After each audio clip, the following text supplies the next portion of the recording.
신약성경 188쪽쯤에 있습니다. 사도행전 2장 1절부터 13절까지 말씀을 한 절씩 교독하겠습니다. 사도행전 2장 1절부터 13절까지 말씀을 한 절씩 교독하겠습니다. 제가 먼저 찾으신 줄 제가 먼저 1절 말씀을 먼저 봉독하겠습니다. 오순절날이 이미 이름에 그들이 다 같이 한 곳에 모였더니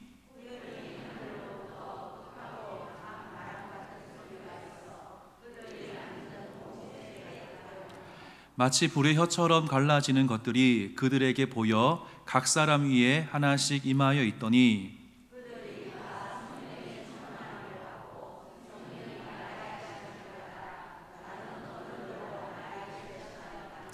그때에 경건한 유대인들이 천하 각국으로부터 와서 예루살렘에 머물러 있더니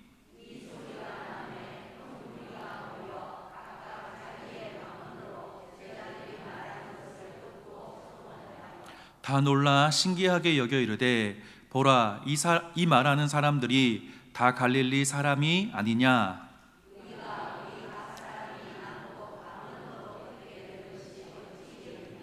우리는 바데인과 메데인과 엘람인과 또 메소포타미아 유다와 갑바도기야 본도와 아시아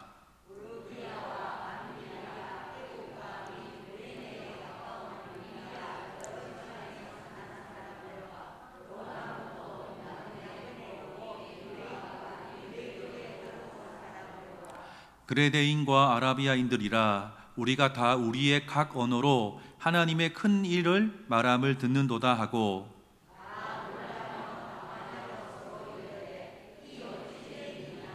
같이 읽겠습니다. 또 어떤 이들은 조롱하여 이르되 그들이 새 술에 취하였다 하더라. 아멘. 네, 오늘 또 수요예배 오신 모든 분들을 주님의 이름으로 사랑하고 축복하고 환영합니다. 우리가 지난 3개월 동안 요한복음을 통해서 복음에 대한 말씀을 들었습니다. 요한복음 주제별로 예수님에 대해서 명확하게 설명하는 복음서입니다. 요한복음은 예수님이 자신을 스스로 어떠한 분인지를 밝히고 있습니다. 지난번에 어떤 목사님의 설교에도 나왔던 것처럼 에고 에이밍이란 단어로 시작하는 문장인데 나는 생명의 떡이다. 나는 세상의 빛이다. 나는 양의 문이다. 나는 선한 목자다. 나는 부활이요 생명이다. 나는 길이요 진리요 생명이다. 나는 참 포도나무다. 이렇게 예수님은 자기 계시를 통해서 예수님이 누구이신지를 메시아이신 것을 분명하게 드러내셨습니다. 그리고 요한복음에는 7가지 표적이 기록되어 있었습니다. 물로 포도주를 만드는 기적, 왕의 신하의 아들을 치유하는 기적, 베데스다에 38년 된 병자를 치유하는 기적, 오병이어의 기적, 바다 위를 걸으신 기적, 소경을 치유하는 기적, 죽은 나사로를 살리시는 기적, 이러한 기적들이 요한복음에 기록되어 있습니다. 이 표적들은 예수님이 누구이신지를 드러내시는 그러한 표적입니다. 예수님만이 우리를 구원하실 수 있는 유일한 메시아이시고 우리를 구원하실 수 있는 주님인 것을 드러내고 있는 말씀입니다. 그러고 난 다음에 우리가 요한복음을 이어서 사도행전 말씀을 좀 살펴보려고 합니다. 예수님께서 십자가에서 죽으시고 부활하셨습니다. 그리고 예수님은 40일 동안 부활하신 자신의 몸을 제자들과 또 성도들에게 보이시면서 부활을 직접 증명해 주셨습니다. 그리고 예수님은 제자들에게 하나님 나라에 대해서 분명하게 가르쳐 주셨습니다. 그러나 문제는 뭐냐면 제자들은 하나님 나라의 백성으로 그동안은 살지 못했다라고 하는 겁니다. 여전히 세상 나라에 관심이 있었고 여전히 이스라엘 백성으로서 살아갔던 것입니다. 세상 사람들과 똑같은 생각을 하면서 살아가던 모습이 있었습니다. 승천하실 때 예수님에게 이스라엘의 회복이 언제인지를 여쭈어볼 정도로 세상 나라의 백성으로서 살아갔던 제자들의 모습을 살펴볼 수 있습니다. 그런데 제자들의 모습 속에는 오늘 우리가 사도행전 말씀을 계속 읽어 나갈 때에 큰 변화가 생긴 것을 우리가 찾아볼 수 있습니다. 전혀 관심이 없었던 하나님 나라를 위해서 자신의 생명을 거는 모습으로 변화된 것을 우리가 볼 수 있습니다. 실제로 예수님의 제자들은 초대교회의 사도들로서 하나님 나라를 위해서, 복음을 위해서 자신의 생명조차 귀한 것으로 여기지 않고 순교하는 삶을 살아갔던 모습으로 우리는 찾아볼 수 있습니다. 도대체 무슨 일이 제자들에게 있었기 때문에 이러한 변화가 생겼겠습니까? 무슨 일로 인해서 제자들의 모습이 180도 변화된 모습으로 살아가게 되었겠습니까? 오늘 본문 말씀에 비밀이 담겨 있습니다. 오늘 말씀을 통해서 우리의 모습 속에도 제자들의 모습과 같이 성령 충만한 그런 모습으로 살아갈 수 있는 우리 모든 성도님 되시기를 주님의 이름으로 축복합니다. 첫 번째로 성령 하나님께서 오셨기 때문입니다. 1절부터 4절까지 말씀을 다시 한 번 더 교독하면서 말씀을 살펴보겠습니다. 제가 먼저 1절을 읽겠습니다. 오순절날이 이미 이름에 그들이 다 같이 한 곳에 모였더니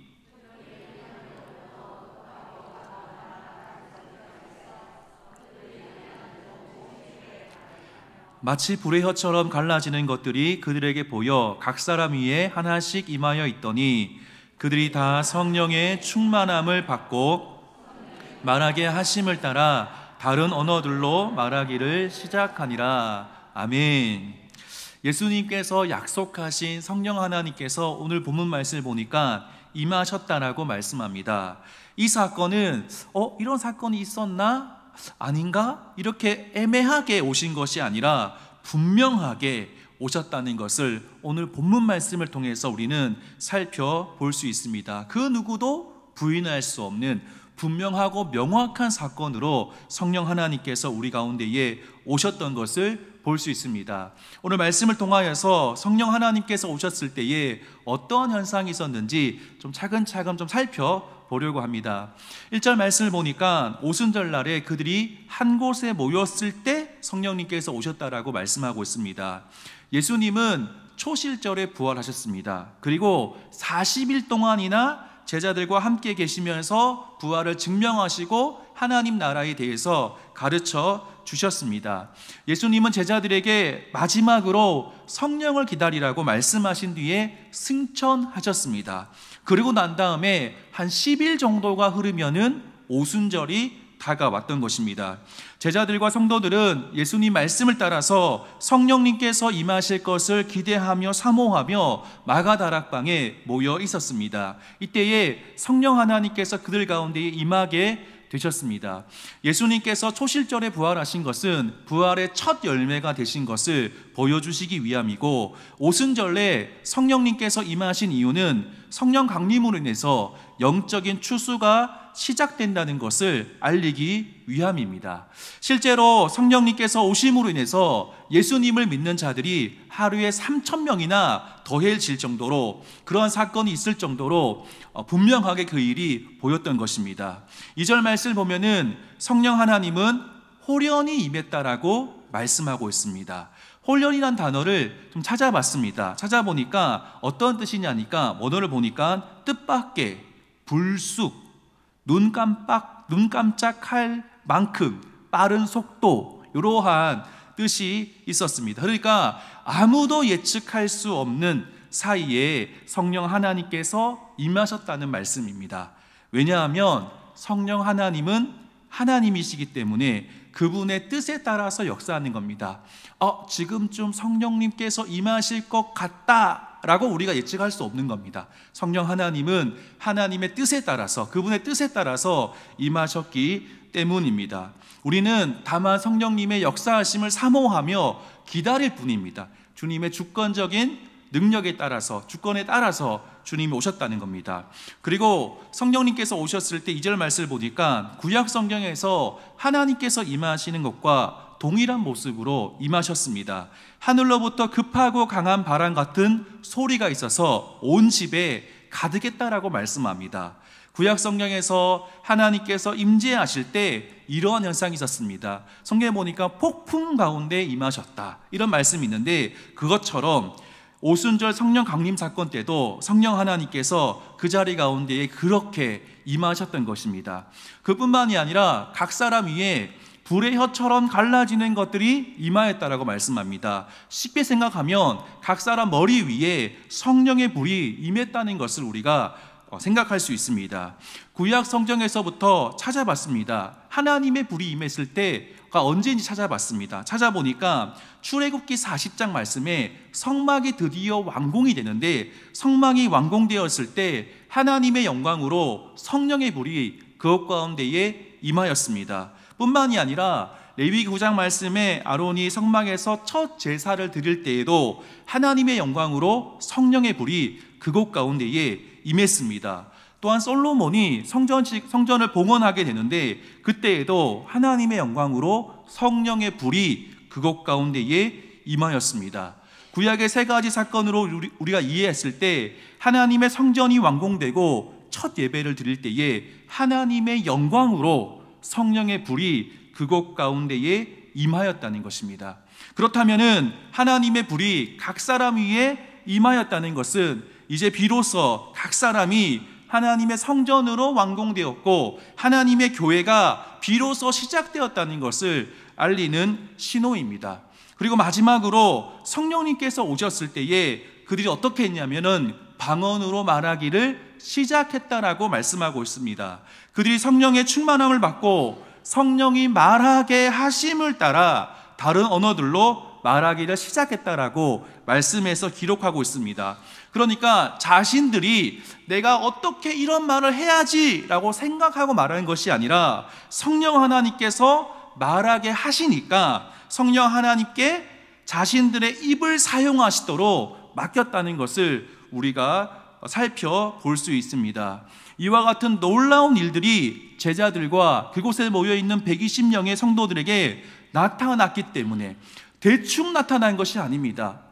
이것이 하나님의 역사인가? 아닌가? 어떤 사람은 맞다라고 이야기하고 어떤 사람은 아니라고 이야기하는 그런 애매한 사건이 아니라 하나님께서, 성령 하나님께서 분명하게 나타났기 때문에 그들의 모습 가운데는 완전한 변화된 모습으로 살아갈 수가 있었던 것입니다. 이전과 동일하게 살아갈 수가 없었고 이제는 성령의 사람으로 살아갈 수 있게 된 것을 우리가 볼 수 있게 됩니다. 사랑하는 성도님들, 하나님은 우리에게도 성령의 충만함을 주시기를 원하십니다. 그래서 우리가 하나님의 다스림을 받기를 하나님은 정말 원하십니다. 나의 죄악을 회개하고 거룩한 하나님 백성으로 살아가기를 원하십니다. 복음의 정수가 기록되어 있는 성경책이 로마서와 갈라디아서라고 이야기하고 있습니다. 두 책의 전개 과정은 좀 비슷하게 진행됩니다. 로마서와 갈라디아서에서 말하는 복음은 죄를 회개하고 돌이켜서 하나님의 자녀가 되는 것을 말씀하고 있습니다. 그런데 그것으로 끝이 아니라 그 다음이 있다라고 말씀합니다. 성령 하나님에게 이끌려서 살아가야 된다라고 말씀하고 있습니다. 나의 힘으로 말씀을 지켜내는 것이 아니라 내 속에 계시는 성령 하나님에게 이끌려서 말씀을 따라 살아갈 수 있게 된다라고 말씀하고 있습니다. 따라서 성령 충만한 삶을 살아갈 수 있도록 사모하는 마음으로 기도하는 성도님 되시길 소망합니다. 그러한 자에게 하나님이, 성령 하나님이 우리 가운데에 충만하게 역사하실 줄 믿습니다. 그렇다면 두 번째로 성령 하나님께서 오셔서 하시는 일은 무엇입니까? 하나님의 큰 일을 선포하게 하십니다. 저희가 8절부터 11절까지 말씀을 한 번만 더 교독하겠습니다. 말씀을 천천히 살펴볼 텐데 8절부터 11절까지 말씀을 한 번만 더 교독하겠습니다. 제가 8절 말씀을 봉독하겠습니다. 우리가 우리 각 사람이 난 곧 방언으로 듣게 되는 것이 어찌 됨이냐?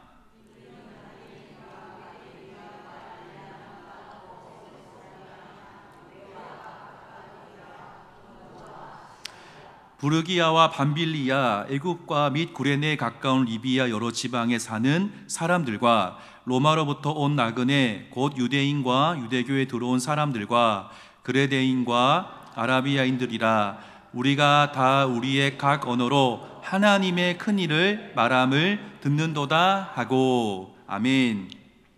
마가다락방에서 성령의 충만함을 경험한 사람들은 방언으로 말하기 시작했습니다. 그런데 이 방언은 우리가 아는 방언과 조금 다른 방언이었습니다.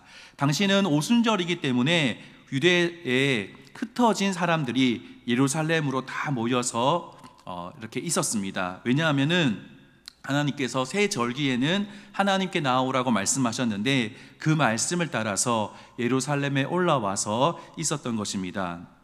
그때 온 사람들은 사도행전에서 기록하는데 바데인, 메데인, 엘라민, 메소포타미아, 유대, 갑바도기아, 본도, 아시아, 부르기아, 밤빌리아, 애굽, 구레네에 가까운 리비아 여러 지방, 로마에서 온 유대인과 유대교에 들어온 사람들, 그레데인 그리고 아라비아에서 온 사람들, 많은 지역에서 사람들이 모였던 것을 볼 수 있습니다. 그런데 놀라운 것은 방언을 말하는 사람들은 다 갈릴리 지역에 있는 유대인이었습니다. 그런데 각 지방의 사람들이 자신들의 언어로 말하는 것을 들었다라고 말합니다. 여기에서 한번 고민해 봤습니다. 제가 성경을 준비하면서, 말씀을 준비하면서 곰곰이 생각해 봤을 때 두 가지로 좀 정리해 봤습니다. 이게 틀린지 맞는지 잘 모르지만 제가 생각해 봤을 때 실제로 그들이 각 지역의 언어들로 말하기 시작했다. 두 번째는 그냥 지금의 방언처럼 우리가 알아들을 수 없는 말로 말을 했는데 성령의 감동으로 각 지역의 사람들이 자기들의 말로 이해하기 시작했다. 이렇게 두 가지로 이해해 볼 수 있는데 어쨌든 각 지역의 사람들이 갈릴리 성도들이 하는 말을 다 이해했습니다. 그리고 그러한 굉장히 놀라운 일이 일어났다라고 말씀합니다. 그런데 이 일은 단순히 신기한 일로 끝나는 것이 아니었습니다. 여러 지역에서 온 유대인들이 들었던 그 말은 하나님의 큰 일이었습니다. 성도님들이 각기 다른 언어로 말하기 시작한 것은 하나님의 큰 일이었습니다. 다른 말을 한 것이 아니라 하나님의 큰 일을 말하기 시작했다는 것입니다. 하나님의 큰 일은 무엇이겠습니까? 하나님의 가장 큰 일은 무엇이겠습니까? 이것은 예수 그리스도의 십자가 보혈로 우리의 죄를 사하신 구원의 역사, 복음에 대해서 말하기 시작했다는 것입니다. 성령의 충만함을 받은 초대교회 성도님들은 성령의 이끄심을 따라서 말하기 시작했는데 그것은 하나님의 큰 일에 대해서, 복음에 대해서 말하기 시작했다는 것입니다. 성령 충만한 자들은 자기의 유익을 구하는 자들이 아닙니다. 성령을 따라서 하나님의 큰 일을 선포하는 자들입니다. 성령 하나님께서 그렇게 인도하신다는 말씀입니다. 내가 해야지 라고 한다고 해서 되는 것이 아니라 성령의 충만함을 받아야지 하나님의 큰 일을 선포할 수 있게 되는 것입니다. 지난 3일 동안 CCC와 함께하는 도시전도단 사역이 있었습니다. 정말 무더운 날씨 속에서, 때로는 비가 오는 상황 속에서도 기쁘게 복음을 전할 수 있었던 이유는 단 한 가지입니다. 성령 하나님께서 그렇게 인도하셨기 때문입니다. 성령님께서 전하지 아니하고는 견딜 수 없는 마음을 주셨기 때문에 복음을 전할 수 있었다는 것입니다. 저도 이번 도시전도단을 준비하고 진행하면서 참 많은 은혜를 받았습니다. 그 중에서 오늘 몇 가지를 좀 나누고 싶습니다. 어떤 집사님의 연락을 받았습니다. 집에 공사를 하고 있는데 제게 이런 문자가 왔습니다. 목사님, 오늘 집에 공사를 하게 됩니다. 그런데 오후 2시쯤에는 끝내고 교회 갈 수 있을 것 같습니다. 1시 반에 못 가지만 2시에 바로 합류해서 전도하겠습니다. 그런 문자가 왔습니다. 제가 속으로 생각했습니다. 공사하면 힘들 텐데, 정리할 것도 많을 텐데 그냥 목사님 공사하니까 못 옵니다 라고 이야기할 수 있었는데 오신다라고 말씀하셨습니다. 실제로 그 집사님과 합류했습니다. 그러고 난 다음에 제가 여쭤봤습니다. 집사님, 집에 정리가 다 됐습니까? 라고 했을 때 그 집사님께서 이렇게 말씀하셨습니다. 일꾼들이 공사하는 것만 보고 집에 산더미처럼 이 쌓여 있지만 전도하는 일이 중요하기 때문에 전도하러 왔다라고 저에게 말씀해 주셨습니다. 저는 그것을 들으면서 성령 충만한 사람이다 라는 생각을 하게 되었습니다. 어떤 분은 무릎 수술하신 지 얼마 되시지 않은 분이셨습니다. 그런데 연락이 왔습니다. 전화가 왔습니다. 목사님, 제가 방해가 되지 않는다면 교회 앞에서 커피 전도는 할 수 있을 것 같은데 해도 되겠습니까? 지금이라도 신청하면 되겠습니까? 그렇게 말씀해 주셨습니다. 제가 어떻게 했냐면, 아이고 집사님, 잘못하면 큰일 날 수 있는데 그냥 안 나오셔도 됩니다. 건강 챙기시고 돌보시는 것이 좋겠습니다 라고 말씀을 드렸습니다. 그랬더니 그 집사님께서 꼭 오시고 싶다라고 말씀해 주셨고 앞에 나와서 전도하시는 모습을 보았습니다. 보통은 핑계를 대고 하지 않을 수 있는데 나오셔서 전도하는 그 모습을 보면서 참 많은 은혜를 경험하고 많은 은혜를 받았습니다. 제가 언급하지 않아도 수많은 모든 분들이 그러한 마음으로, 기쁜 마음으로, 저는 전도하면서 비 올 때에 신발이 다 젖었습니다. 그런데도 신발이 젖으면 찝찝한데도 제 마음 가운데는 기쁨이 있었습니다. 햇볕이 있을 때는 다닐 때 땀이 많이 났습니다. 제가 땀이 많기 때문에 땀이 많이 났는데도, 옷이 젖는데도, 그런데도 제 마음 가운데 기쁨이 있었습니다. 왜냐하면 저에게도 성령의 은혜가 있었기 때문입니다. 또 이번 도시전도단에서 느낀 것이 또 다른 것이 있습니다. 뭐냐 하면은 성령 하나님을 의지하여서 복음을 전하게 되면은 하나님께서 그 길을 여신다는 겁니다. 제가 어떤 권사님과 함께 어떤 가게에 들어가려고 했습니다. 그때 권사님께서 이렇게 말씀하셨습니다. 목사님, 여기는 문전박대하는 곳입니다. 마음의 각오를 하셔야 됩니다. 그러면서 권사님께서 이렇게 말씀하셨어요. 목사님, 들어가실까요? 들어가시겠습니까? 라고 물어보셨어요. 그래서 제가 목사인데 그래도 권사님 무서워요, 저 못 가겠어요 라고 말하지 못하고 권사님 들어가시지요 라고 하면서 들어갔습니다. 제 마음 가운데는 마음이 복잡해졌습니다. 문전박대 당하면 어떡하나 그런 마음도 있었는데, 놀라운 사실은 그곳에 들어갔을 때에 너무나 좋은 분위기 가운데 그분이 받아주시고 전도지를 받아주시고 저희 이야기를 들어주시는 것을 경험하게 되었습니다. 성령 하나님은 우리가 복음을 전할 때 하나님의 길을 여신다는 것을 우리가 경험하게 됩니다. 예전에 선교 전도에 대한 강의를 들은 적이 있었습니다. 시골의 사람들이 발걸음으로 난 길을 보신 적이 있으십니까? 사람이 어떤 공사를 해서 길을 낸 것이 아니라 처음에는 길이 없었는데 한 사람이 지나가고 두 사람이 지나가고 많은 사람들이 지나가면서 그곳 가운데에 길이 난 길이 있습니다. 길이 난 곳이 있습니다. 복음을 전할 때도 마찬가지라고 생각합니다. 한 사람이 길을 가면 길이 나지 않을 수 있지만 많은 사람들이, 여러 사람들이 함께 그 길을 갈 때에 길이 나고 언젠가는 복음이 그 사람 속에 들어가게 되는 줄 믿습니다. 사랑하는 성도님들, 성령 충만한 사람들에게 일어나는 현상은 하나님의 큰 일, 복음을 전하게 된다는 것입니다. 누가 하지 말라고 해도, 누가 듣지 않는다고 해도 복음을 전하게 될 줄 믿습니다. 사도행전 1장 8절 말씀, 저희가 암송하는 말씀인데, 오직 성령이 너희에게 임하시면 너희가 권능을 받고 예루살렘과 온 유대와 사마리아와 땅끝까지 이르러 내 증인이 되리라 하시니라. 아멘. 이 말씀처럼 성령님이 우리에게 임하시게 되면은 권능을 받게 되고 예루살렘과 온 유대와 사마리아와 땅끝까지 이르러서 복음을 전하게 되는 증인이 된다는 것입니다. 전도의 권능을 받을 수 있도록 성령 하나님의 그 은혜를 사모할 수 있는 성도님 되시기를 주님의 이름으로 축복합니다.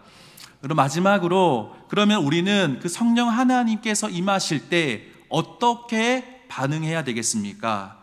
우리는 성령의 역사를 믿어야 합니다. 우리는 성령의 역사를 반드시 믿어야 됩니다. 12절과 13절 말씀을 저희가 한 목소리로 같이 읽겠습니다. 시작. 다 놀라며 당황하여 서로 이르되 이 어찌 된 일이냐 하며 어떤 이들은 조롱하여 이르되 그들이 새 술에 취하였다 하더라. 아멘. 초대교회 성도님들이 성령의 충만함을 받고 난 다음에 다른 언어들로 하나님의 큰 일에 대해서 선포하기 시작했습니다. 하나님의 구원의 역사를 선포하기 시작했습니다. 이를 들은 여러 지역의 출신의 유대인들의 반응은 세 가지로 나뉘는 것을 우리는 본문에서 살펴볼 수 있습니다. 첫 번째 사람은 놀라고 당황하면서 이 어찌 된 일이냐라고 말하는 사람들입니다. 그들은 말씀을 듣기는 들었지만 믿지는 못했습니다. 구약에서 예언된 말씀을 알고는 있었지만 성령의 역사는 믿지 못하는 자들이었습니다. 그냥 하나님 말씀만을 알던 사람이었습니다. 성령의 역사를 믿지 못하면서 당황하는 사람들이었습니다. 우리들의 모습 가운데 혹시 이런 분들이 있지 않습니까? 하나님의 말씀을 너무나 잘 알고 있지만 성령의 역사를 믿지 못하는 분들이 우리에게 있지 않습니까? 하나님 말씀을 잘 알고 있지만 그것을 정말 내 마음속에 믿고 경험하고 성령의 역사가 내 속에 나타나지 않은 그런 사람들이 있지 않습니까? 오늘 말씀을 통해서 우리의 모습을 돌아봤으면 좋겠습니다. 두 번째 사람은 더 나쁜 사람들입니다. 조롱하면서 그들이 새 술에 취하였다라고 이야기하는 사람들이었습니다. 이들은 하나님의 큰 일, 하나님의 말씀을 들었을 때에 믿음으로 반응하지 못한 자들이었습니다. 그들은 하나님 말씀에 순종한 것이 아니라 하나님 말씀을 판단하며 성령의 역사를 믿지 못하고 성도들을 판단하며 조롱하는 사람들이었습니다. 혹시 우리들의 모습 속에 이런 모습은 없는지 좀 돌아봤으면 좋겠습니다. 성경에 수많은 하나님의 기적들이, 성령의 역사들이 기록되어 있습니다. 그런데 우리의 내면 속에 그런 기적들을 어떻게 생각하고 있으십니까? 그냥 옛날에 있던 이야기지. 옛날에 그냥 성경에 기록된 이야기지라고 그렇게 생각하고 있지 않습니까? 성령의 역사를 어떻게 생각하며 우리는 어떤 마음으로 말씀을 읽고 있으십니까? 혹시 말씀을 판단하고 있는 분이 있지는 않습니까? 또 교회의 성도님들 중에 열심을 다해서 섬기시는 분들을 보면서 그 사람들을 판단하는 모습이 우리의 모습은 아닌지 돌아보아야 하는 것입니다. 마지막 세 번째 사람들은 우리가 읽지 않았지만 37절부터 42절 말씀에 나오는 사람들입니다. 베드로의 설교를 듣고 찔려서 세례를 받고 회개 열매를 맺은 사람들입니다. 말씀을 듣고 찔렸습니다.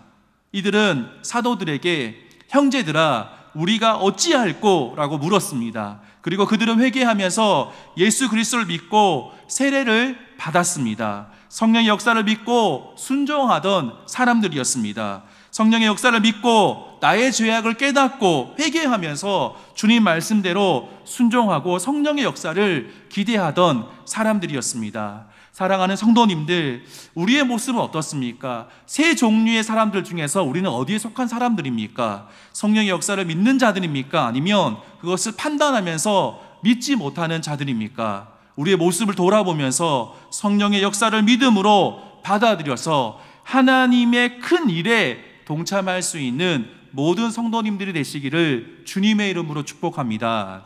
말씀을 마무리하겠습니다. 제자들이 변화되어서 하나님 나라를 위해서 살아갈 수 있게 된 이유가 무엇이겠습니까?